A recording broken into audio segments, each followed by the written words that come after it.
এদিন যদি মই চাউল বন্ধ কৰি এটা দুঃখের কথা মামা, আপনি যে সাবসিডি চাউলটো বন্ধ করব খুঁজছে, চাউলটো বন্ধ করলে আমি কি খাম মামা? অসমৰ মানুহ নাখাই মৰি যাব মামা। এইটা কি কোনো কথা? অসমৰ মানুহ আপনার উপরে চলি আছে, চাউল দি আছে, আপনি আপনার উপরে চলি আছেন, আপনি বন্ধ নকৰিব মামা, আপনার রিকুয়েস্ট কৰি আছো মামা, আপনি প্লিজ মামা অসমৰ মানুহবিলাক নামাৰিব মামা, চাউল বন্ধ নকৰিব মামা, এদিন যদি অৰুণোদয় বন্ধ কৰি দিওঁ প্লিজ মামা। অৰুণোদয় বন্ধ নকৰিব, অৰুণোদয় বন্ধ কৰিলে আমি নিমখ তেল না চব্জি টব্জি কেনেকে কিনিম মামা? অৰুণোদয় প্লিজ বন্ধ নকৰিব মামা। অৰুণোদয়ৰ কাৰণে আমি চলি আছো, অৰুণোদয়ৰ কাৰণে আমাৰ বাচ্চাগিলা ভাত পাই আছো মামা।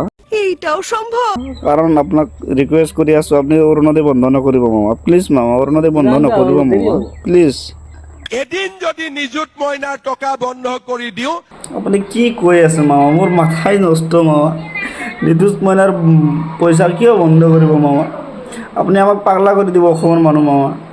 আপোনাক কিমান ৰিকুৱেষ্ট কৰি আছোঁ, আপুনি অৰুণোদয় বন্ধ কৰিব, ছাবচিডি চাউল বন্ধ কৰিব, এতিয়া নিখোজ মইনাৰ টকা বন্ধ কৰিব মামা। আপুনি আমাক পাগলা কৰি দিব দেখোন।